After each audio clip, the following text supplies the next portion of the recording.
What's going on, people? We are Tottenham TV. God, the season starts next week, people. Literally next week. And we're still none the wiser who we're going to bring in. We need players, and we need them now. God, anyone worried? Anyone in the chat worried? It's a great day today. Happy 1 year anniversary. To what? To when Romero first broke the SAVINHO story. Oh, 1 year today. 1 year today. Happy 1 year to the SAVINHO saga to you all. And it's still going on, and no sign of it ending at the moment. These are just the anniversaries which I live for. Look, a lot to get through today, people. And also, we've got the Carabao Cup draw this evening. Was it at 7:15? Yeah. I believe it is. So Spurs are number 20 in the pot. So very much looking forward to that. I guarantee you we're getting West Ham. But that is something for a bit later. Before we get into the transfer news and everything like that, OK Jersey, get your jerseys today, people. Look at that away shirt Sim is wearing there you today. Go. Top notch, top quality. Get a 10% off with the discount code SPURS, which is pinned to the live chat. You can get training gear on there as well. The home jerseys on there, the pink goalkeeping shirts on there if you fancy that. So get yours today. Remember to order a size up. And we're also offering a giveaway, people, today for this very shirt here. So if you want your hands on a shirt like that, completely free of charge, the link to enter is pinned to the live chat as well. So just add that, click on the link, and you just need to put in your name, your YouTube handle, and you need to make sure you're subscribed as well, because if you're not subscribed, you are not in it to win it. So make sure you're subscribed, and we'll be doing a live draw at the end of the stream. So make sure you stay tuned for that. And I can see already a host of people have been signed up even before we were live. So you guys are desperate for that shirt. So if you want to be in it to win it, click that link, fill in all the details, and we'll do that live draw at the end of the stream. But let's get into some Spurs transfer news, and starting with players due back today, because we know that the 3 week is up. The World Cup players, or the ones that were in the latter stages, are due back today. So that is Pedro Porro, our world champion, Jed Spence, and Christian Romero. Christian Romero due back today. Maybe they'll lock the doors. Maybe his card won't be working to get into the to Hotspur Way.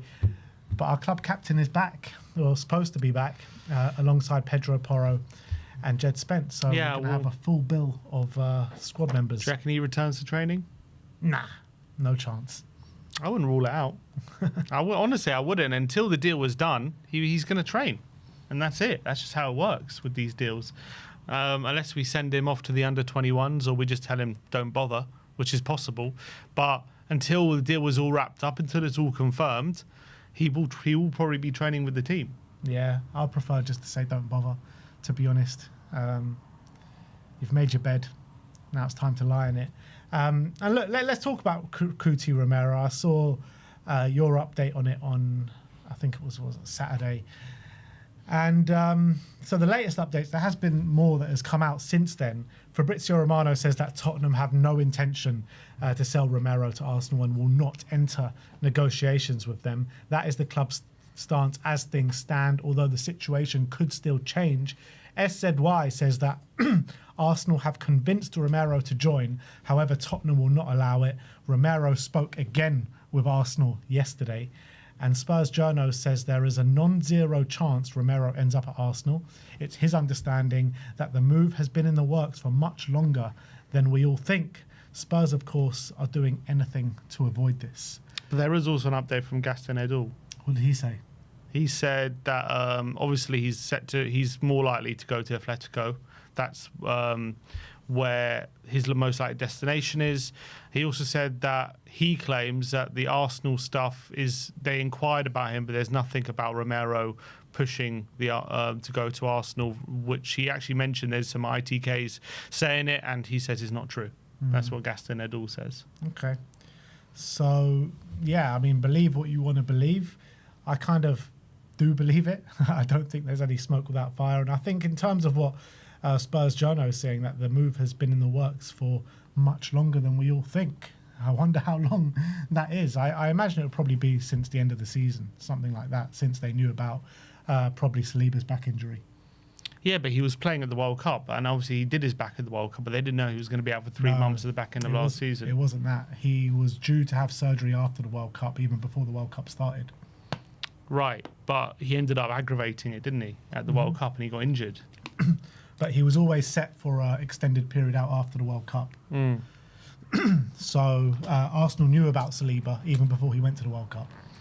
Yeah, as I say, if there's any truth to the rumours or the stories that Coutinho is entertaining or even pushing for a move to Arsenal, then he can get gone. It's snaky behaviour. It's not, you can't. It's a non-negotiable when you're a Tottenham player, especially when you're a club captain as we speak, to be even looking, entertaining, batting your eyelids at the enemy down the road. That's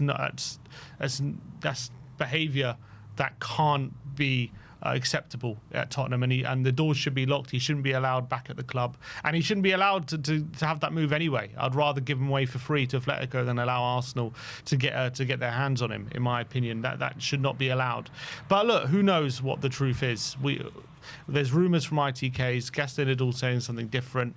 It could be a negotiation tactic. I don't know what the thought process would be behind it. I can understand, Arsenal looking at the situation, trying to take advantage of it because they know he wants out. They know we want to sell. They've got this situation with Saliba, who's out for an extended period of time, and maybe they thought they'd try their luck. So I completely understand that, and I obviously think, he's a good player, but no, Romero is a snake. If there's any truth to these rumours, 100%. It's not even about him going to Arsenal. Like, if the rumours are true that he's been speaking to them and he's open to it and he's pushing for it and all this kind of stuff, then it's not even about if he goes there. Just the talks and the intent. That's what I said. Yeah, is completely the issue here. I don't care at this point. I don't care if he does go there. If Arsenal are going to offer us 60, 70 million and a lot more than what Atletico offer us, then I'd actually take it. I actually would. So you wouldn't mind strengthening Arsenal? I wouldn't. I don't care. Like, the guy is a loose cannon, mate. He gets sent off and gets injured more than anyone else. So there's a reason they want him, though. Yeah, there's a reason they want him. They wanted Madueke and spent big money on him as well. It's not like he's been a great signing. Yeah, it's not because of Madueke they won the league. But it helped them, didn't it? Yeah, of course it helped them. They're a very good side. So any player coming in is going to. And so I don't want to do that. I don't care. Like, I would prefer to get the money in and enable us to get the targets that we want. We want Romero out of the club. We've been saying it for ages. Where he goes, it doesn't make a difference to me. I want him to go what is going to help Spurs better in the long run, and that's probably getting the most money out of him. I've got no interest in selling him to Arsenal. I'd rather send him off to Atletico, get him off to Spain. I am no interest in helping Arsenal in any way, shape, or form. I don't care. Their money is blood money. It's dirty money. I'm not interested in it. I'm not interested. Give me their money and let us strengthen with it. No. But I do not care. We'll strengthen if he goes to Atletico. I don't care where he ends up. I really don't, and it's going to add so much more spice to the derby as well, and we'll get to abuse him live in person. So, the intent is the main issue here, not where he ends up. But at the end of the day, we're not going to entertain a bid from Arsenal. It's not going to happen. He ain't going to get his move. He's going to go to Atletico. And the thing is with the Atletico thing, like, it came out last week saying that Atletico are willing to give Romero the money that he wants and everything like that. Like, why hasn't he accepted that bid yet? Why has he not accepted that offer? He must be waiting around for other things. Barcelona, apparently. Barcelona, Arsenal, whoever it may be. There's rumours of Barcelona coming in for it. They've let go of Arujo. Apparently he would obviously much rather go to Barcelona than Atletico. That's obviously a part of the rumours as well. But yeah, there are these talks about Arsenal. Can't get away from it. And I'm disgusted by them. And you're right to be. Especially you, someone that has backed him every single inch of the way as well. Look, we don't know the extent to the truth of whether it's Arsenal inquiring about him or it's him pushing to go to Arsenal. Like, we don't know anything about, right now, about how true it is, what the real state of play is. Is his camp the one trying to entertain it? Is it him himself? I don't know. But if there is any truth that Romero is pushing to go to Arsenal, then he's a snake. An absolute snake. Yeah. and he leaves the club as a traitor, a Judas. Even if he doesn't end up at Arsenal, the fact that he's been pushing for that is unacceptable in my book. Yeah, and he's 100%. ruined any sort of goodwill or any sort of legacy that he, after winning Europa League and all that kind of stuff. It's completely down the toilet. Yeah. Look, the guy was never fit enough to wear the armband anyway. The way he conducted himself as captain last season wasn't great, but all intensive purposes. And look, it's just disgusting. Let's hope it's not true. I do hope it's not true. Because there's always those images of him lifting the Europa League, and you don't want that tarnished. You really don't want that tarnished. We've seen when we watch back like highlights of the '99 League Cup when you see Sol Campbell lifting the trophy. It makes you sick to your stomach. Correct. This is another reason why I just don't want him going to Arsenal. But that's the thing. It's more the intent than him actually going there. Like, if he wants to go there, that's enough for me. Like, him going there is just a little side point. The intent is the worst thing about it all. So I guess we'll never know if it's actually true unless he actually goes there. That's the reality. Look, he ain't going there anyway. I don't think we're going to entertain it. I think we'd rather sell him for less and go and sell him to Atletico than sell him to Arsenal. And if Arsenal if there's going to be any kind of chance he goes to Arsenal, it's going to have to be a massive bid. Money? Would you still say no if it's double the money? What, 80 million? Yeah. I'm saying no. Even for 80 million? Yeah. That's crazy talk. Come on. No.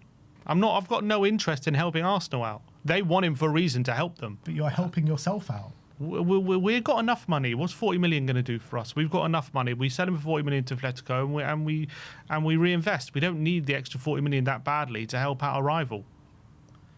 Look, What if Romero helps them win the league again? What are you going to be saying at the end of the season? It was worth it? I think we got to concentrate on ourselves. Forget them. Doesn't matter what they do. Rivalry's a thing, though.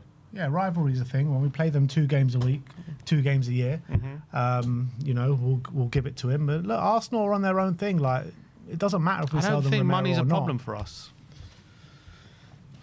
We don't know. Like, obviously, money essentially isn't a problem. But the more money we have in the bank right now, the better it is to get the best targets through the door.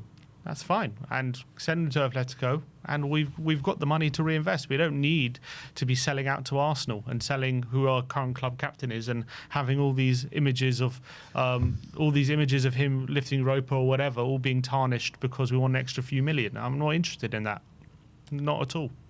I mean, it's not just a few. I'm talking about double the money. Don't care.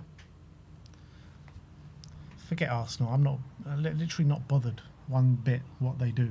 Like, it's all about us and who we can acquire and who we can get through the door, and that 40 million will help us. I don't think it makes it makes a difference, but I don't think it's enough for me to want him to go to, or to agree to him to go to Arsenal. It's not enough. Maybe you're talking about, I don't know, 100 million, over 100 million. Maybe you got to think about it, but I'm not accepting 80 million. Not interested. 80 million, we would have had Arsenal's pants down. They're not going to offer 80 million anyway. No, they're not. He's not going there, so there's probably no point talking about this any further. But if it's true, he's dead to me. Let's talk about Dominic Solanke, because SZY is saying that Dominic Solanke felt pain in his ankle during the week, and that's why he was left out as a precaution. Van der Ven and Udogie's minutes are both being managed. Well, lack of minutes are being managed ahead of the new season. We haven't seen Udogie or Van der Ven in any pre-season game. They didn't even play in the super behind closed doors one against the under-21s. But on Solanke, more injury problems, and the season hasn't even kicked off yet. Yeah, there was another, I don't know who said it, said he was feeling pain in his ankle, but he is still training and they just didn't want to risk him. So that might be the case. But he has had ankle problems in the past, hasn't he? And he first got injured his ankle in a training session in his first season in about February, I think it was January or February time, just before we played Everton, I remember. And that was due to him kicking the ground when he was taking a shot, and obviously injured his ankle. And then I believe the injury that or whatever happened to him at the beginning of last season was also something to do with his ankle, if you believe. And apparently he did the same thing. I don't know if it was that time, but I can't remember when it was, but there was another point during the season where he kicked the ground again. So what is it about him kicking the ground when he's shooting and injuring that bloody ankle? I don't know if he's done it again, or I don't know if it's just whatever, he's feeling pain, maybe he got a knock on it or whatever, but there's clearly something going on with him and his ankle, and it's seemed to be made of paper because he seems to be keep injuring it. Look, we'll have to wait and see this week whether he's back in training or not, whether it's something serious or whether he's it's just a knock or he just felt some pain and it's not a big deal. But it's not a great report when we've had him having ankle problems throughout his time at Tottenham. Now we're hearing again. So it's not something you want to hear, especially with the season fast approaching. Yeah, you never know. You never know. It could be a non-story, and then first game of the season he's out with a sore throat. So who knows with Dominic Solanke, like... I'm so tired of talking about Solanke and injuries, man. It's like non-stop for the last 2 years. Spurs and injuries. Yeah, I mean, like I said a number of occasions, I'd prefer to sell him. I want to sell him and bring in someone else, which we'll talk about some different options later on in the stream. But next up, we be talking about Ashley Phillips, as there's been a bit of a concerning update regarding Phillips and his move to Middlesbrough. The Mail reporting that Middlesbrough's proposed deal for Ashley Phillips has hit a hitch. The 21-year-old had agreed a $7 million move that could rise to $20 million, but negotiations are now on hold. Middlesbrough want Tottenham to revise their deal for Ashley Phillips amid concerns raised in the medical. That does not sound great whatsoever. Yeah, I wonder what that could be, because he's been pretty consistently playing, hasn't he? Like over the last few years in the Championship. I can't remember too many. Look, I don't know for sure, but I can't remember too many times he's been out with bad injuries or whatever. So, yeah, I wonder what that could be. I mean, it's obviously a very vague report, but maybe they're doing like what Daniel Levy's done in previous deals, and that is when they've seen a problem, they were going to try and get the price down. Obviously, they've agreed quite a significant fee for a Championship club, which a fee that could rise to 20 million. But now there's a potential issue. It could well be that they're just trying to get the price down now, and they're coming back to the table. Yeah, most likely. You know, they've spent a hell of a lot this window, haven't they? 20 million on Lancashire. I don't know if you saw Lancashire's goal in the EFL Cup. Man of the match performance as well. What a finish that was. We could do with some of that in our team. I was saying we should have kept Lancashire around. That goal's convinced me even more we should have. But in terms of Phillips, I just hope something gets resolved pretty soon. Like 20 million, if you include the add-ons, was already like a pretty hefty fee for Phillips. So if there are kind of minor concerns in the medical or anything like that, like I wouldn't be against knocking off just a couple of million and just getting this deal over the line. Might be more than that. Yeah, well, we'll have to wait and see what they actually want. But that's the news. A bit of a worrying update on Ashley Phillips. On Mikey Moore, that move was supposed to be on hold as well, and obviously it looked like things were moving swiftly forward, and then there was a hitch in that deal. Apparently Roberto De Zerbi wanted to keep him around, maybe because of injuries in the first team and no signings on the horizon. Yeah, which is worrying. And then he played in the game. Don't think he was great, to be honest. But Florian Plettenberg gave us an update after that, and they said Cologne have reached full agreement with Mikey Moore. There is also a verbal agreement with Tottenham in place. The plan remains a loan deal without an option to buy, as reported, just waiting for the green light from Roberto De Zerbi. He's saying the deal is still on. We're just in the waiting game. So I guess they're just waiting to bring someone in, I guess. Yeah, I mean, you look at our forward options, and we are really down to the bare bones. We got massive injury issues. We haven't got the signings through the door. So if I'm Roberto De Zerbi, I completely get where he's coming from. He's looking at the situation like, if Mikey Moore goes on loan tomorrow and we don't sign anyone before Brentford, who's he starting against Brentford? Right now, Moore's probably starting. I mean, who else is starting? I can't even think. Like, we've got no wingers. We've got two strikers, but he could change the formation. But he needs all the help we can get in the forward line right now because we literally have no options. So even if it is Mikey Moore, and even if kept that same energy with Solomon, should have kept that same energy with Solomon. Yeah, but we sold him. Yeah, he's gone to West Ham. We got some money through the door. We're not talking about selling Mikey Moore. He's only going on loan. So.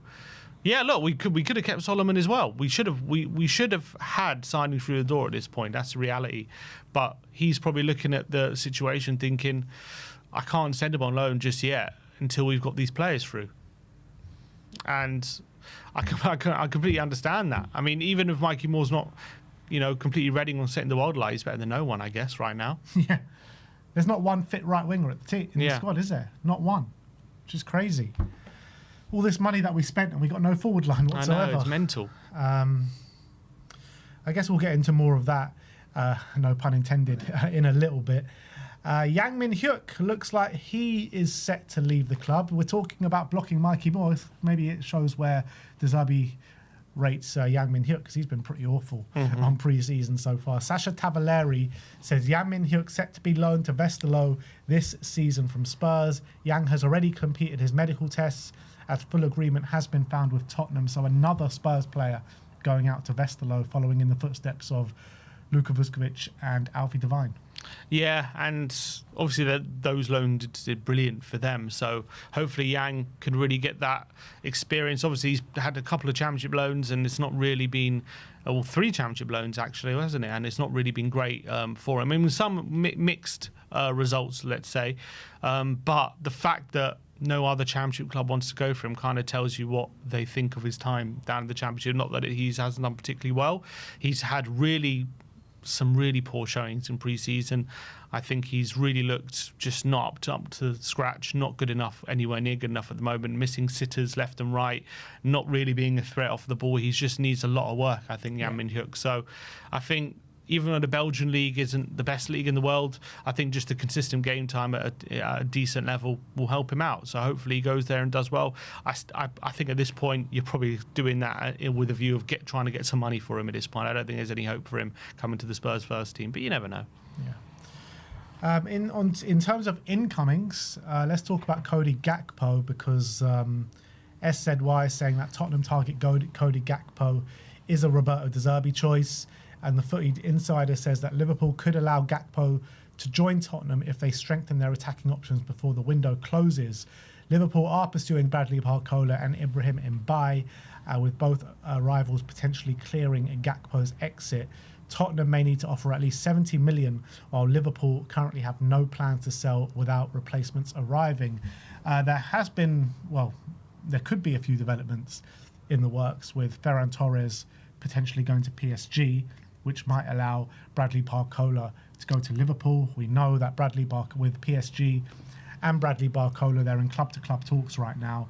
Personal terms have been agreed, which Fabrizio Romano has confirmed. So maybe there is stuff happening in the background which will allow Gakpo to join Spurs, but is it going to happen in time for Gakpo to play for Spurs in the first game of the season? Probably not. Probably not. Like, Gakpo started Liverpool's pre-season on the weekend.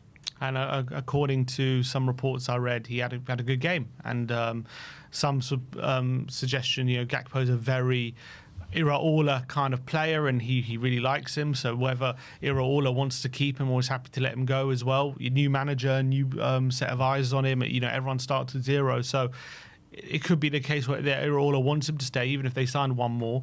Let's hope that the insider is correct, and that if they if they buy a couple of forwards, they will allow Gakpo to leave. But I'm looking at Liverpool, as I've said, they're looking short in the forward line. They need all the help they can get right now, so I can't see them letting Cody Gakpo go anytime soon until they've got a couple of those deals wrapped up. But let's hope that the Barcola, maybe they get him by as well. Maybe they do a double deal with PSG, and that could open the door for Cody Gakpo to come to Tottenham. And I think, again, he would be a really good signing for us. He really improves the forward line. We need that quality in the final third, and I think Cody Gakpo can provide that, or provide a lot more of it than what we have at the moment, which is very little. So let's see. I don't think this is imminent by any stretch of the imagination. I think this is one that, if it's going to happen, is probably going to be later in the window. And I'm just starting to grow very frustrated, because we're talking about this, we'll talk about SAVINHO in a bit as well, but all the deals we seem to be lined up for seem to be ones of all waiting for other things to happen, for things to fall into place. And it's okay, I think, if one deal was like that, but when you got multiple like that, then you could end up empty-handed if you're putting all your eggs in this basket. So I'm getting quite kind of worried about that situation. Yeah, to be honest, I've been worried about it for a while. Like I said to you, what was it? It's about 2 weeks ago now that I'm concerned about the forward options, and now I'm even more concerned. In terms of another name that's has been put his hat into the ring is Endrick. SZY is saying that Endrick is obviously admired at Spurs, but it would take some convincing. And a Villa ITK has said that Endrick has Villa, Spurs and Roma all after him and will know more about his future soon. There has been other reports that says that Endrick does want to join a club that are in the Champions League, which obviously rule us out. And also there has been reports saying that Real Madrid only want a straight loan with no option to buy, and I don't think Spurs will go for that either. So yeah, it's not looking likely. Yeah, I like the thought of Endrick. I've been growing on him, to be honest. I think he had a pretty decent spell at Lyon. Clearly a very, very talented forward player, full of quality, really good left foot, good finishing. I do think he has a bit of a main character syndrome where he thinks he's the best and he's very self-confident and he gets very frustrated with certain things, and maybe as a young player that can happen.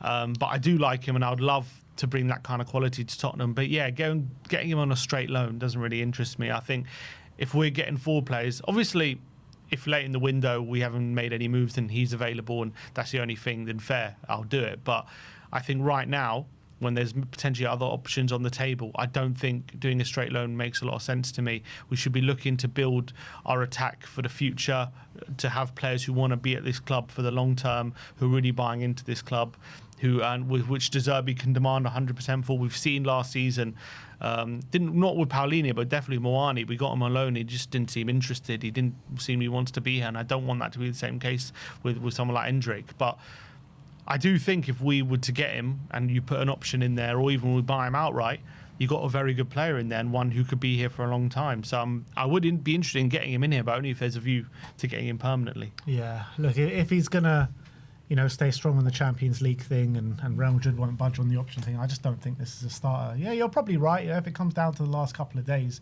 and we still haven't got someone and he hasn't gone anywhere, then it becomes an option.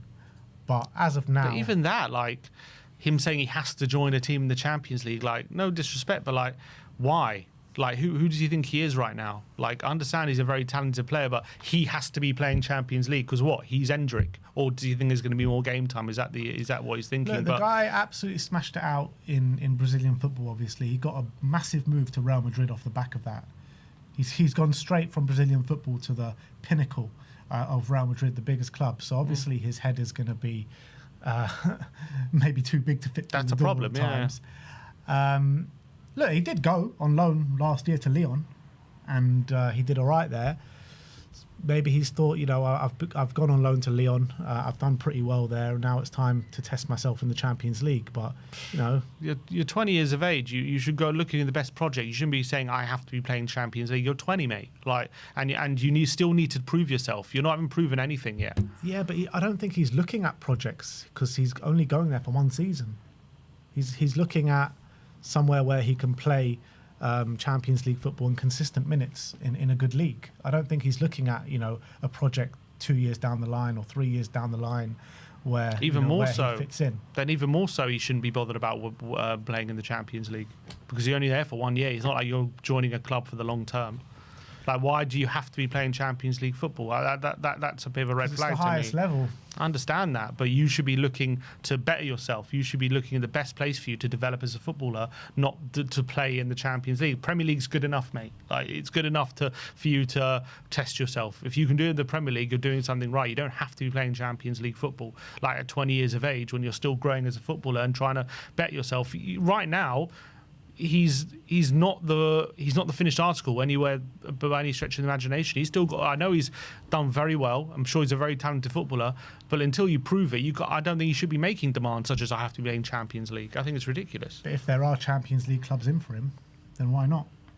No, that's a different kettle of fish. I'm saying if he's and there are because Aston Villa are in for him. Okay, but I'm just saying if he's put this blanket. Okay, but maybe we're better fit for him because we got De Zerbi. We maybe play better football. I'm not saying. They've got Watkins. He's got a definite starting space for us, maybe more than Villa. I'm not saying, right, he shouldn't want to play Champions League. Of course, all players do. But I'm saying if he's got this blanket rule, I ain't joining any team unless they're in the Champions League. I think that's ridiculous. Well, those are reports. We don't know if it's true or not. We don't even know if it's true. So I guess, the Villa ITK says his future will come certain or clear very soon, so we'll wait and hear for that. S. Edouard has also given us a couple of names. He says that Balogun is a deal that's there to be done if Tottenham want to do it, and the same with Mikitadze and Mateta. So obviously we've heard Balogun, we've heard Mikitadze, but Mateta's an interesting one, isn't it? Premier League proven, scores bundles of goals last 2 or 3 years, however long it's been since Glasner was at the club. I'd be very open to bring in Mateta. I think we were linked with him, weren't we? Or we were looking to do a deal for him in that January. And then he got the injury and it never happened. But I think Mateta would be a great player for us. Yeah, so he's had that knee surgery. He was out for a bit, but he looked, according to some Palace fans, he looked a lot better in the end of the, since I don't know if he played a few games right at the end of the season when he came back, and apparently I think he was scoring. Yeah, he looked like a new man, because I thought he was struggling for large parts of last season with that injury. So I definitely like Mateta. He's definitely much more of a goal scorer or a more consistent kind of avenue to goals than our current strikers. I think he's more of a killer. He's strong. He's quick. He's a handful. Obviously, he's been playing a certain type of football at Palace than he would be at Tottenham. So we don't really know how he would adapt if he's denied the space that he gets at Palace, because under Glasner he's playing a very specific type of. He's had like players around him with pace, open up the space for him, and he's been playing on the counter attack where there's naturally a lot more space. So playing at Tottenham where you're possession based, he's going to be asked to be a lot more on the ball. He's going to be asked to have his hold up play and his technical ability bring other players into play a lot more into it. So from that case, I think there are definitely question marks about him from there, but I definitely like him as a striker, and I definitely think he scores more goals than our current strikers would. Yeah, most definitely. And I'm just looking at his contract as well. He's going into the last year of his contract too, so you'll probably be able to get a decent deal for him. So I think Spurs should definitely look at Mateta quite seriously. With the other ones, Mikitadze and Balogun. Balogun, I'm not so sure on. Mikitadze, I'm more sure on than Balogun. I like Mikitadze, but I don't know. He might seem a bit too small, and I've looked at the stats as well. His defensive work ain't great either. Yeah. For me, I think as a profile, I actually think this is probably what De Zerbi wants the most. Someone like a Mikitadze, very technical, good in these tight spaces, very tricky, really good finisher. I think that's the kind of play he's looking at, because we're linked with Marmoush, we're linked with Krupi before. I think Mikitadze is more in that kind of mould, and I do really like him. And obviously he's been doing quite well in La Liga. He's also his overall play is probably a lot better than Mateta or maybe a Balogun as well. But yeah, the big question marks are physically. I think he's fairly quick, but obviously he's not the kind of physical specimens of some of these other players. But you don't have to be, I guess. I mean, like players like Krupi have proven that. I don't think Marmoush is the most physical. So I think, is Mikitadze got enough physicality about him to do it in the Premier League? I think that's the question. I think technically he's more than good enough, and I think he's the kind of striker we'd want. But I guess we have to make a judgment call whether he comes to the Premier League and just gets completely bullied by defenders, or can he stand up to the scrutiny. I think those are the big question marks when it comes to Mikitadze. But I do really like the thought of him, and I think he's more the profile we're looking for than a Mateta. His numbers are great, aren't they? Yeah. Obviously not played in the Premier League, and the Premier League is a different kettle of fish. And would I prefer to go for other targets? I mean, I'd probably go for a Mateta over him, to be honest, in my opinion. I think Mateta's a safer bet, but I think Mikitadze is more what we're looking for. Yeah. But I think we need more safe bets right now, especially in that position, in the number 9. Because, if he comes in and straight away we see he's not physical enough, and, another flop, that we've seen so many flops in the number 9, then we're back to square one again. Like Mateta, you're going to get a certain level out of him. You know what I mean? Yeah, but it's all about what's the right fit for the team. And I think Mikitadze could be the better fit for the team than Mateta. If you're just looking at, if De Zerbi's assessing his options and seeing what kind of striker do I want, how do they fit into what we're trying to do, he probably lands on Mikitadze. Now, you've got to rely on your scouting, you've got to rely on your recruitment and make the decision whether you think he can do the job. If you think he can, I think you go for Mikitadze. Obviously, if you think he can't, that's up to the recruitment and the scouting and the analytics and everything when you do a deep dive. But I think, for me, yeah, it's hard to say just as a casual fan. Well, we're not casuals, but just as a fan who just watches a lot of football, but hasn't really done a deep dive into like knowing these kind of things, how we can assess if he's going to be adjusting to the Premier League. It's hard to say. But if the recruitment team are looking at the situation, they decide Mikitadze probably could do a job in the Premier League, you go with him, in my opinion. Daily Savinho time. I get stressed every time I see anniversary. Savinho. Happy anniversary to the Savinho talk. Man City ITK is saying that Savinho was told he could have the move and all the terms are agreed. City aren't playing games and just genuinely just trying to source that replacement. So get that replacement in already then. He's been fantastic in pre-season, by the way. That's what I'm worried about. He has been fantastic. If you're Man City, I understand Savinho has made his stance clear. He wants to go. He wants to get regular first team football. We're interested. He wants to come play for us. But now Man City are in a situation, they need to go sign a replacement. They need to spend a lot of money to replace him with someone who they think is as good or better than him. They need to convince whoever they are, whoever is coming in, to basically take Savinho's minutes, and Savinho's already unhappy with his minutes. And they're now playing him in pre-season. He's having some really good games. Obviously, there's a new manager at the helm. It's someone new to impress. It's someone new to try and convince that you're good enough to be getting more minutes. Now, if Maresca sits down with him and says, I know you're trying to leave, I know you want to go, but I really believe in you, I trust in you, you're going to get more game time under me, you're proving to be in pre-season what a good player you are.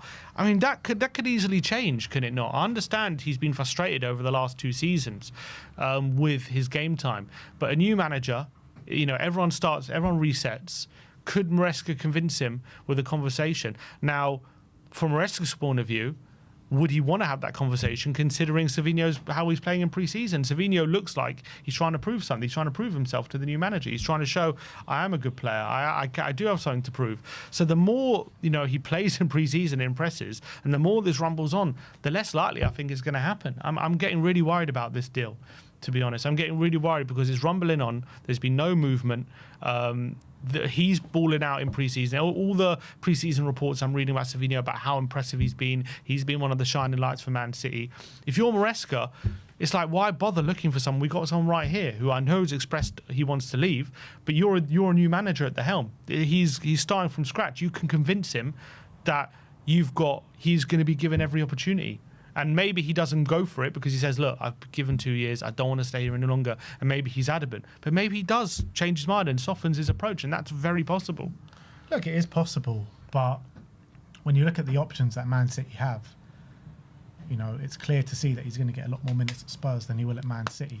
They've got Semenyo and Doku, first and foremost, on the wings. I think his mind's made up.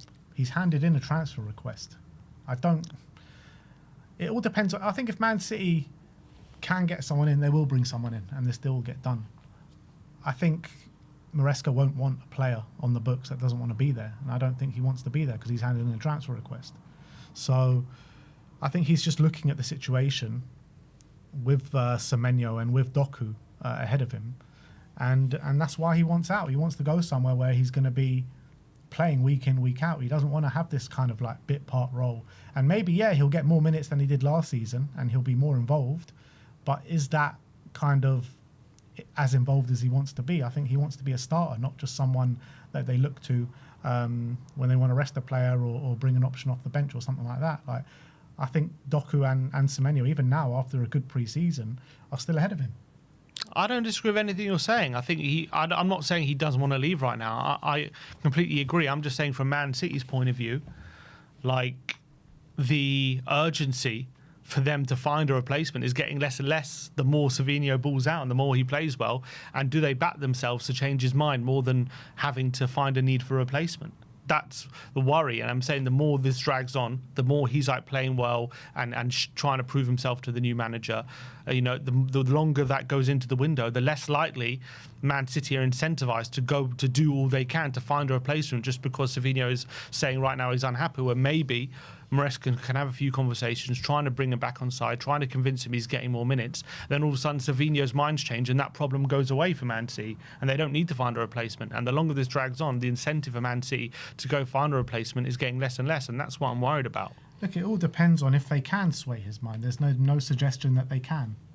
The latest is that he's handed in a transfer request, so there's no reason to believe that his mind has been swayed. I understand that. I'm not saying it has been. I'm not saying this has been defeated. I'm just saying what could possibly happen, and I'm very worried about that situation.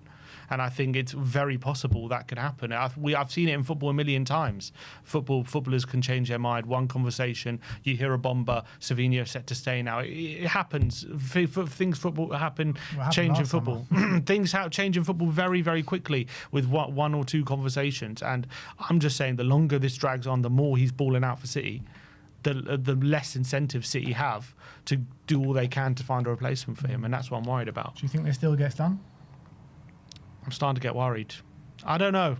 I really don't know. I think it's in the balance. I think it's more likely still that it does. But right now, we're not really seeing. I mean, at the moment, apparently Neto could be going to Arsenal. That could be Arsenal. When did that come out? Today. Simon Phillips reporting that Arsenal have made contacts for Neto. I don't know whether that's to rush City along or what, but apparently that's now potentially in the works. So I don't know where are these serious links, and also are they seriously going to get a winger as good as Savinho to replace him and convince this new winger that they're going to be getting more minutes than Savinho and convince him they're going to be more of a part? Because if Savinho is unhappy, are they going to get a better player than him to take his minutes? Or are they going to convince this new player that he's going to be more involved than Savinho was? And in that case, they could just convince Savinho he's going to get more minutes. So that's what I'm worried about. Yeah, look, I think it's different because Savinho's been there and he's done it, and he's like kind of been on the periphery for 2 years. Like a new signing will have a different kind of outlook on it than Savinho. So I think it's a bit different trying to convince a new player to come than convincing Savinho to stay. But the reality is this deal has dragged on for a long time and nothing's happened. He's still playing significant minutes, A year. And he's still playing significant minutes for Man City in friendlies. I understand Doku hasn't returned, and so there is time for him, but he's playing very well, and he is at the moment convincing the manager he could play more of a role. And right now there's no movement with Man City about signing someone, so right now it's looking less and less likely as each day passes. Yeah, look, I still think it's going to happen. I'm still fairly confident. If it doesn't happen, then we've wasted so much time. It's a disaster if it doesn't happen, because like you said, we've just wasted so much time on this rubbish. Like if he's going to stay, we need to come to a conclusion very soon, because we can't be waiting till the last week of the window to get this over the line. This is my frustration when it comes to this deal and the Gakpo deal. I like the idea of both of them, and I want both of them to happen. I think both would be very good signings. But in both these deals, we are now waiting for other things to happen. It's like out of our control. I think we should move on from one of them and try and get someone in now who can improve the team, and not be relying on two deals to fall into place so that we can strike. And obviously, if both happen, fantastic. But I don't think it's smart to be doing what we're doing, waiting on two transfers like this. It's okay to wait for one and hope it comes off, but to do it with two, I don't like the idea of that. Yeah, but then again, like we look at the market and there's not many options out there. That's the reality. So if these are our two top targets, and they're saying, if we get players, we're just being strung along, really, aren't we? Mm-hmm. But what other options are there? Who else are we going to go for? Well, that's what the recruitment and the scouting is there for, to identify these targets. And okay, if you have to take a bit of a risk, take it. But you risk not having anyone unless you've got people lined up. Recruitment and the things about, but there's been no one else that has been linked to us. There's been no other names really that has been put in the hat for wingers. It's been these two, and that's it. Like, that's what I'm worried about. Yeah, we're putting all our eggs in these baskets, and we could end up leaving ourselves very short. Yeah, they must be convinced that these deals are going to happen. They must be. I hope they do, and I'm really, really want them to happen. I'm big advocate for both these players, and I think they really improve our attack. But I just don't think it's smart how we're approaching this. Well, we'll get into more of that in a minute, but that is your Tottenham update for today. Let me know in the comment section below your thoughts regarding all the news stories that we have spoken about today. A quick reminder to be in it to win it, guys. If you want one of these shirts straight to your door, we are doing a giveaway today. All you have to do is click that link, fill in the details, and at the end of the stream, we will be doing a prize draw live to see who that wins the shirt. We've already had so many people that have signed up. What have we got? We got nearly 80 people that are in the live draw at the end. So if you want to give your go, if you want to put your hat in the ring, all you have to do is click that link and join. It's completely free to join, and a completely free live giveaway. And before you know it, you could be wearing one of these. Exactly. But look, let's talk more about that, because it is a very concerning situation. Spurs only have Gakpo and SAVINHO. The striker situation is as dire as the winger situation. Well, not as dire, but getting there. You know, you're looking forward to that Brentford game. No sign of Kudus yet. No sign of Maddison yet. What are we going to, like, what is the situation here? Like, who are we going to play? Like, right now, we spoke about it a bit when we were talking about Mikey Moore, but who is that front three as of now going into the Brentford game? Solanke's got a problem with his ankle. I've just seen a tweet from SY claiming that if we don't bring in anyone before Brentford, our front three is going to be Rishi on the left, Solanke up front, and Tell on the right. Bloody hell. And I mean, Rishi's just not a De Zerbi winger. He just isn't. Like, I don't think he's a winger anymore by any stretch of the imagination, but I don't think he's definitely the kind of winger De Zerbi wants. Tell isn't great, isn't so good on the right. He's been playing the whole pre-season off the left. And obviously Solanke hasn't a great pre-season as well. And he's obviously struggling for fitness himself. So I think there's massive concern right now, because a month ago, when you cast your mind back to when we had that bomber with Tonali and Fernandes, what a brilliant, 48 hours that was, getting those two deals over the line. The transfer window couldn't have gone any better at that point. We've signed defenders that we needed to. We've signed these two midfielders that have really upgraded that position. 10 out of 10 window at that point, up until that point, in terms of what we've gotten in. Everyone was delighted. Everyone was like, okay, we're moving mad. We're paying the money that we need to. We're putting the fees down. Everyone's really, really happy. Now, fast forward, 5 weeks since that's happened, and the most crucial part of our team that everyone was saying, especially from last season, that has really needed improvement. We needed to laser focus on, get the number one targets. Right now, the main targets we're looking at, we're relying on other things to happen to get them over the line. We haven't been as aggressive, and we haven't been as kind of strategic, in my opinion, getting these signings through the door as we were with the likes of Tonali and Fernandes. What we knew we wanted, we paid the money, and we got them over the line, and we got them quickly. Now, the best case scenario with these deals is we sign them, probably not before Brentford. The best case scenario at this point is probably just sign them at all before the transfer window ends. They've not had a pre-season with the club. They're going to take maybe a bit of time to bed in, and the same problems we've complained about, and the same problems that we've complained about with other signings, that we signed them too late. We're not giving them time to prepare. We're not getting them. They're not having a pre-season with the manager. Is going to happen with our forward signings, and this is like the most crucial element at the moment to our side. Obviously, we needed those other players. I'm not saying, but for a while we've needed big upgrades in the forward line. We've been looked toothless, and then you look at pre-season and you look at how the problems we've had in pre-season. It's exactly what people predicted. We're looking great. We're looking pretty good defensively, not conceding lots of chances. Midfield is looking pretty solid. We're building up really well. And then you get to the final third, and it's like a black hole. There's nothing going on. We're keeping the ball. We're having lots of possession, but just nothing. There's no spark. There's nothing happening. Tell was trying his best, but he's playing with other players who aren't on his wavelength at the moment. He's like trying his best by himself. Everyone else at the moment is just running around, not adding any sort of quality. Richarlison and Solanke are cutting isolated figures in the forward line at the moment. Conor Gallagher is not really offering too much quality on the ball. He's not really adding any creativity.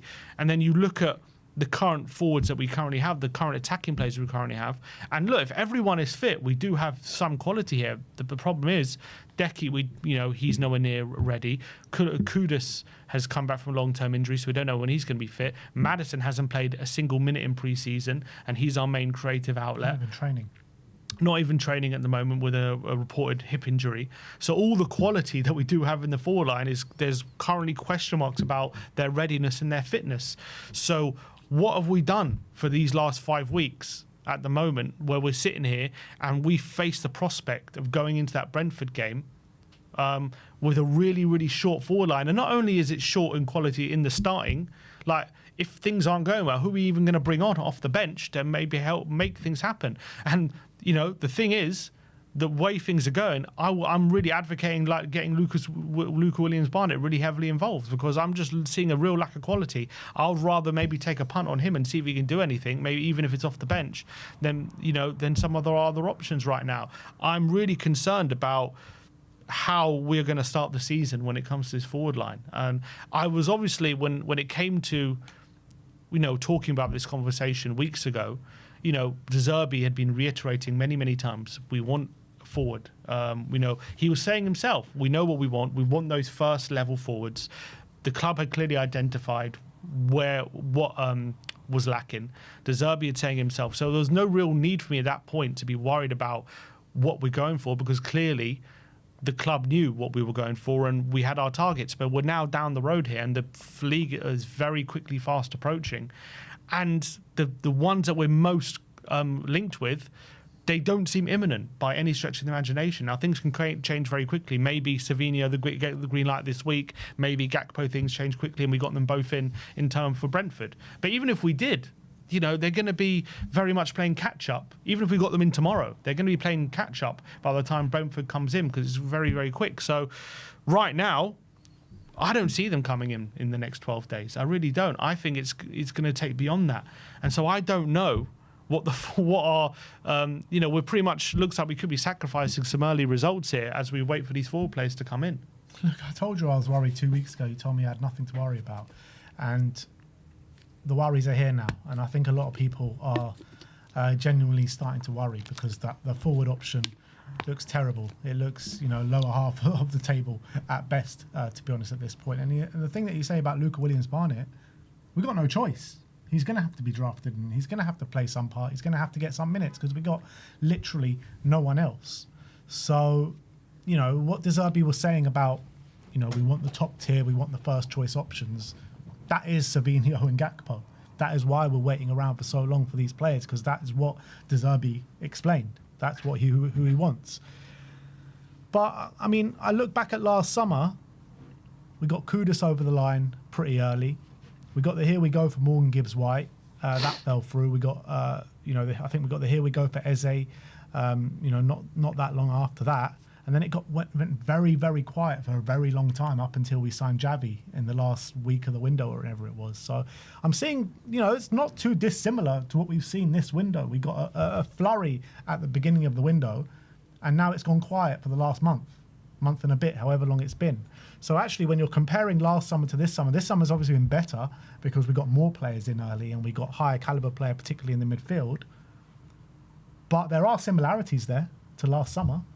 And I'm worried as well. Like, I'm getting I'm not saying Savinho's going to end up Arsenal. I'm just saying I'm getting kind of Eze vibes from this deal with Savinho, in the sense that when we had the Eze deal, obviously we heard consistently for ages, deal agreed, this, that, it's agreed, it's going to happen, deal agreed. We just kept hearing it, and then there was no progression, nothing was happening. It wasn't like, oh, he's coming in for a medical. We just kept hearing agreement, and then, we obviously ended up not coming to Tottenham. And I'm just getting that vibe here with Savinho. I'm just keep hearing personal terms agreed.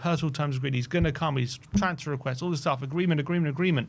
But it's gone on for so long, and there's just no advancement. I'm just getting, I think rightly, I'm getting concerned that this deal ain't. I think there's a big possibility we've been wasting our time with this deal, and we're not. And maybe we should have moved on.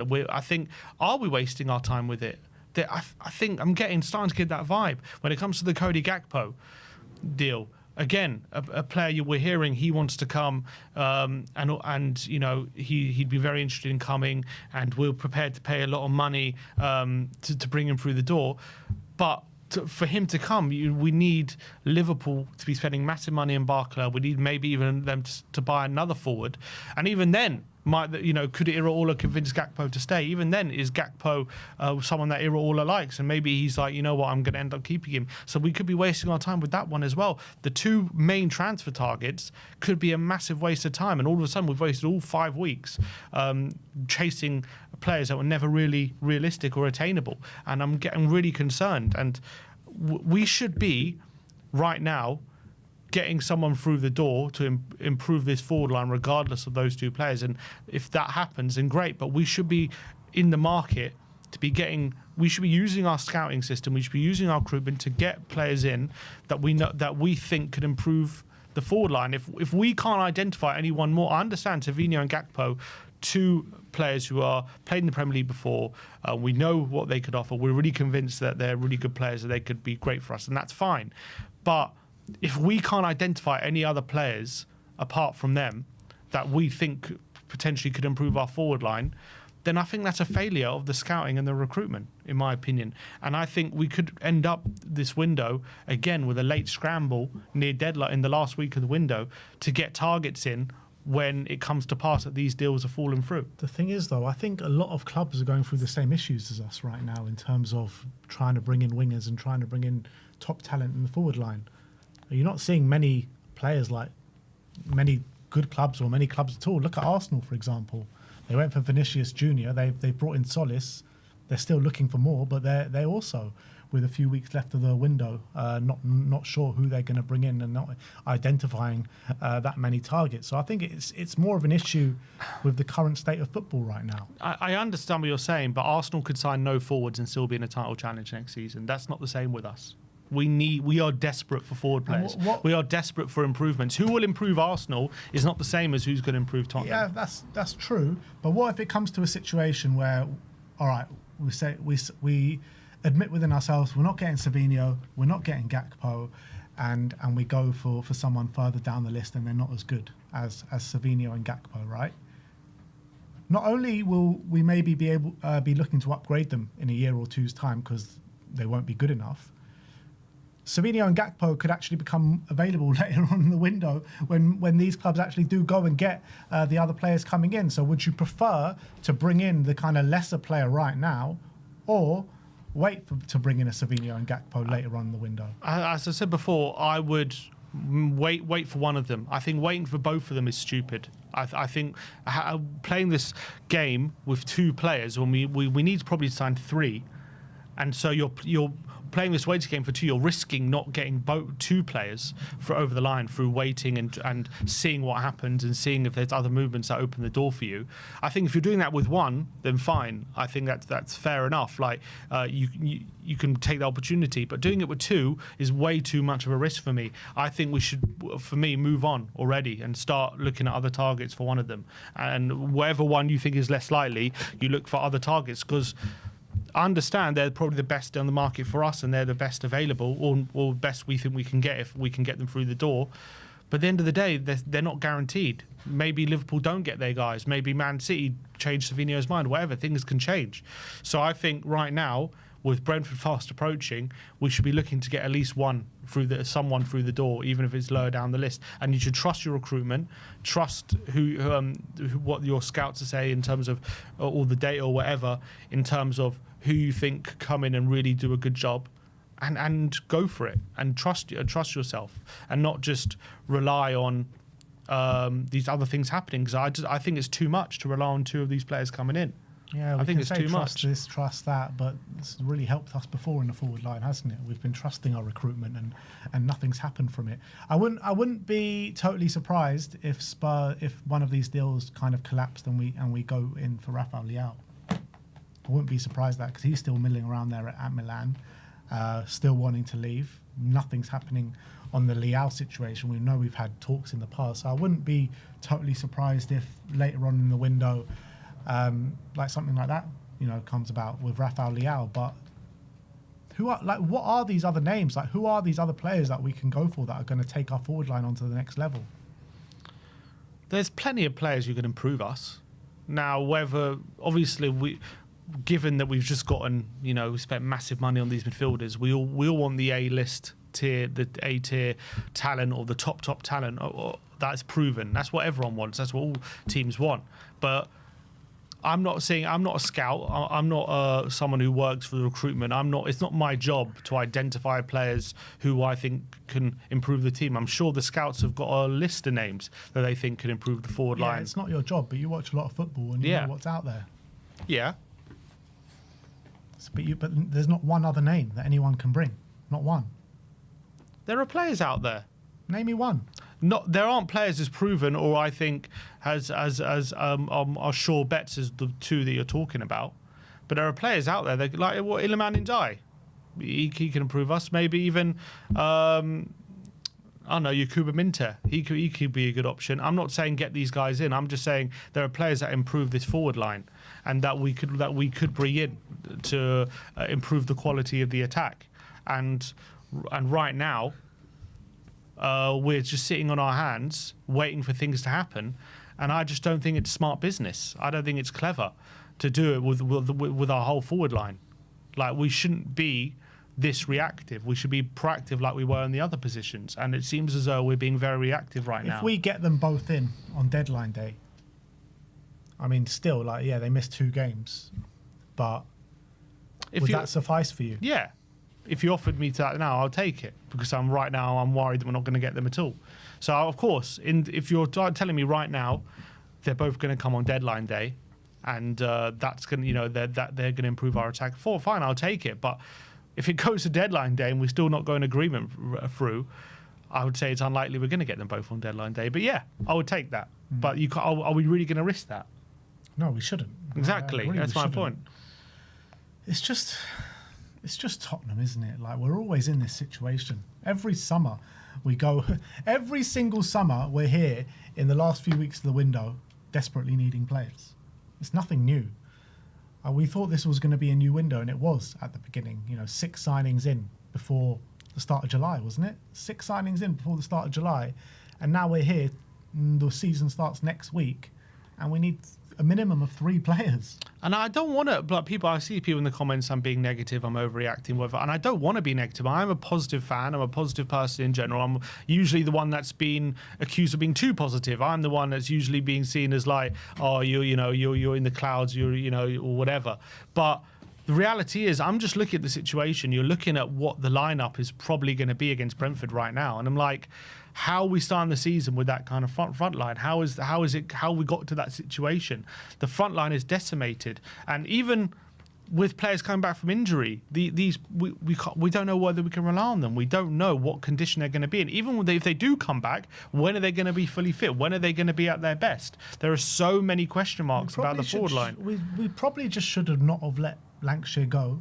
We probably shouldn't have let Solomon go until we got targets in. At least Solomon, whatever you want to say about him, he was one of the standout performers of pre-season and showed he can actually create a chance. Will Lancashire, we know I know it's been in the Championship, but we know he can put the ball in the back of the net. Like, it's better than having no one. So why did we let these guys go before having targets in? Lancashire was, Solanke depending on his injury, he was probably never going to play like this in these next games anyways. I'm not bothered about it. Solomon, maybe we could have kept him, but I assumed we would let him go because we got things lined up. But at the moment, Kudus isn't fully fit. He's not even in training. He was training with Decky. I don't know if that tells you what kind of level he's at the moment, but he's not in full training. So while that was the case, yeah, we could have probably hung on to him for a few weeks. But obviously he wants to leave. West Ham are there. Maybe West Ham are pushing. If we don't let him come now, then we're going to move on to other targets, and maybe it's just a deal we had to do. But obviously, it doesn't matter all those situations. Like, Savinho wants to leave. We're pushing for Savinho. Man City are not letting him go because they haven't got anyone else in yet. Mm-hmm. Why don't we act the same? Well, the answer is to get someone in, not to hang on to Solomon. I'm saying hang on to him until we bring someone else in. Yeah, that's fine. And maybe we should have done that. We most definitely should have done that, because now we're a week and a bit away from the start of the season. We got no one that can play on the right wing. I understand. Yeah, that's fair. But I'm saying my concerns are not about whether we kept Solomon. My concerns about what are we doing in the front line. Like where it all plays into each other. Like, I'm not keeping Solomon wasn't the answer. I know that, but I'm not kicking up a fuss because we're not trusting in Solomon for the long term. But I'm kicking up a fuss because we're not any closer to bringing anyone in, and we just let another right winger go. Yeah, I understand that, and that's fair. And that's you have a right to be annoyed about that. That's fair. Like, I think it's fair to be annoyed about that, but I'm just worried about what is our forward line going to look like next season. For the upcoming season. What is it going to look like? How we're getting so close to the beginning of the season, we're just not ready from that point of view, and the preseason games prove that. So I think we need to get our asses into gear at the moment. We need to start thinking about maybe other targets. If these ones are taking too long, or we're waiting for way too much to happen, we have to start going down the pecking order and trust whatever scouting department we have. Because right now, we're not doing anything. We're just reacting. We need to start being proactive again. We need to start going after players that we think can improve the team, even if it means missing out on one of these two players. And also the number 9. Start getting one of those in. I think start looking at maybe a Mkhitaryan or whatever, someone who you've identified can really improve the front line. Get someone in because we need numbers. Yeah, surely this can't go on for much longer. It can't, because there's only 3 weeks left of the transfer window now. There's literally only 3 weeks left, and there's so much more business still to go. Not just incomings, but outgoings as well. Look how many players that, at the beginning of the window they said we're dead set to leave. Romero, Vicario. Bergvall, there's been big talks about him. Pape Matar, there's been big talks about him. Solanke, Richarlison, these kind of guys. Like, a lot of these were supposed to be out the door by now, and they're still here. So yeah. It's not just incomings; it's also outgoings. Yeah, but I'm less worried about that because at the end of the day, as the window goes on, that we will probably just drop the prices and they'll get their moves. And if they don't get their moves, then whatever. That doesn't bother me. I'm worried about who's going to be playing. And who's going to be the incomings? That's always the harder bit. Yeah, signing players is harder. But the two things could be playing into each other. That's the whole thing. Because 2 weeks ago, we heard from Paul O'Keefe and some other people saying we're waiting to get players out the door before we make other signings again, and no one's left the club. We haven't sold anyone in that period. So the whole narrative was we need to get money through the door so we can make more signings. That hasn't so we need those players out the door. Yeah, I mean, maybe that is the case. But the forward line is so decimated, we shouldn't be waiting for anything to happen with this forward line. I understand with these other positions, but obviously we went and signed anyway ahead of selling the players. We just signed and we didn't care. But I think with this forward line, you can't risk having its forward line as a shit ton of money. Like, how much liquid cash is there even available to put a lot of money down on the table right here, right now? Yeah, so you do it in installments, whatever. What if they don't accept that? You find a way. We've got Rafi Mawson. He finds a way. We haven't even our net spend this summer is not exactly crazy. I know it's like 130 million. No, the net spend's not entirely crazy, but we didn't make Champions League football, and we spent a hell of a lot of money up front on these two players, Tonali and Fernandes. Like, the majority of those signings were up front, which is like kind of unheard of. So yeah, but the money we're going to get is not going to be all up front. No, but there will be some money up front at least. So I don't know what the situation is with the finances, so it's hard to say. But when you spend so much money up front on two players, it makes sense that might potentially have to wait for some players to go out, so there's a bit more liquid cash available to go and spend some more. I think the only reason to wait would probably be because we've just got so many bloated numbers that you just can't keep adding before that you can't. And I understand that, but the reality is we have so little up front, and we have so little available.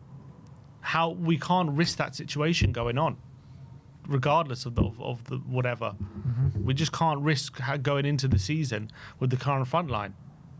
That's my position. Obviously, I'm not running the club, so they might think of it differently, but I'm just looking at the situation. We've done so much work saying we need to focus on the football. The football needs to be number one. We need to be obsessed with being, getting the most out of the footballing side, and that's got to be the number one focus. Well, we won't be able to do that unless we improve this front line immediately. Yeah. That's got to be the number one focus right now. Yeah, 100%. And these players will go. I'm sure Romero's going to go. Vicario will go. Sar will go. We'll get money or we'll loan them out or whatever. They're going to leave. That's not a problem, in my opinion. If we want them to leave, they'll leave. But the hard part is getting the players in, and the players you really want. That's the most difficult thing, and that's the thing I'm most worried about. Yeah. Well, a few more frustrating weeks ahead. I just want this all to be over by now, man. Let's get these players in. Let's hope something can happen very, very soon. But those are kind of our concerns going into the final few weeks of the transfer window. So much business left to do, but not much time left to do it in. So let us know, are you concerned about the state of play of Spurs' transfer window? Do let us know in the comment section below. It is your last chance right now to join the giveaway. A lot of people in now. Nearly 150 people in the giveaway. So this is it. This is your last chance to join, because we're about to do the raffle. We're about to do the spin the wheel. The link is pinned to the live chat, people. And in about 10 seconds, well, I'll read through the super chats. And when I'm done with the super chats, then we are going to get into the draw. So Michael Hellman says, many Prem clubs are gridlocked in the transfer window.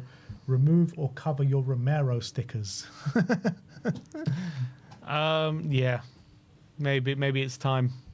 Rip it off, man. Rip it off. So it's not time. I can't. I don't want to get all. Not just yet. Not just yet.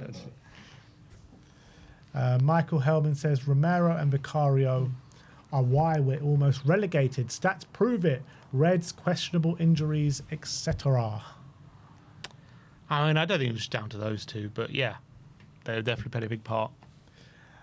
Danny Kiriakou says, today Ben is showing why he's the GOAT brother.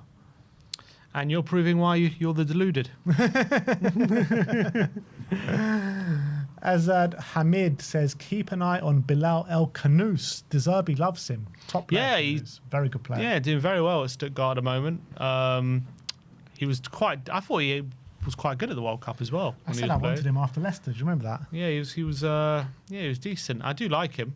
Yeah, I think as a number 10 option, I think he could do a lot worse. Yeah. And Michael Hellman says, to think we could have re-signed Muani. I'm getting close to saying I would have taken it. I'm getting close. Take Timo now? Oh, you know what? He's an option. All right, now I need to work out how to add all these names into the... how are we going to do this?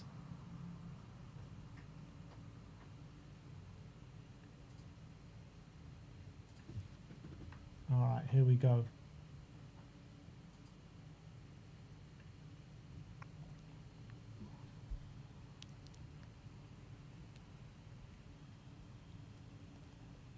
Copy and paste that.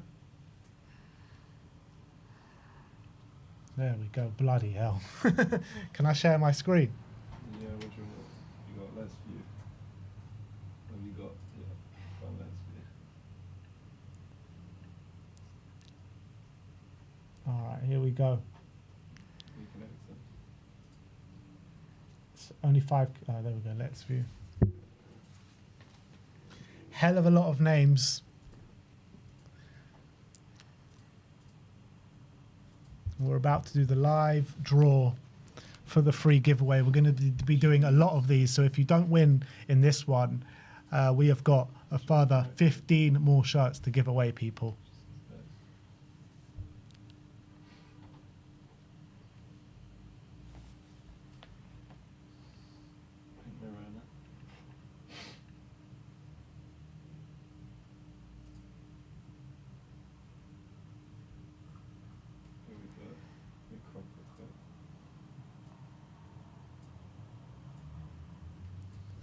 All right.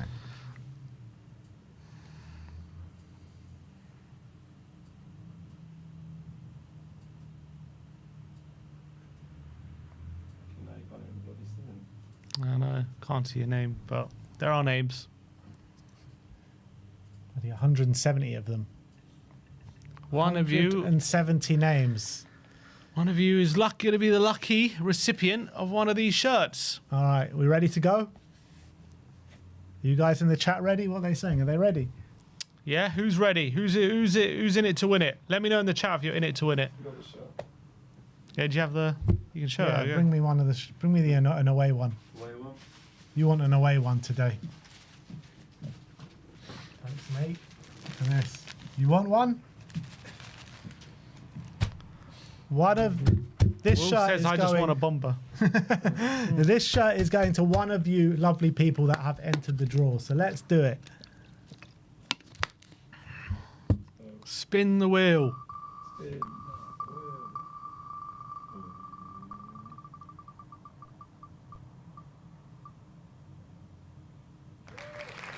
Danny Wilkinson. Danny Wilkinson. Danny Wilkinson. Congratulations Are you to still you. in the chat, Danny Wilkinson? Let us know. Did they leave their info, or did they have to get in contact? No, they got to get in contact. That's a good point, actually. I need to put that in for the next time. Danny Wilkinson, get in contact with us on social media. I've got their YouTube handle as well. Can you bring it off? Take it off. And let's look at. Is he there, Danny Wilkinson? You have to show proof of your YouTube handle, and we'll send you a shirt. Don't say it's me. Danny Wilkinson is DJ Danny DJ. I'm not even gonna. Yeah, DJ, this one here. Yeah, that's him. That's it, DJ Danny. DJ Danny, get in contact with us. Send us a message on X or Instagram, and Can we'll you send send it you on the shirt. YouTube? Can you send us a message on YouTube? Don't think so. Spin it again. We'll do another spin tomorrow, people. Don't you worry about And that. when you send a message, just send a little like screenshot of your handle or whatever.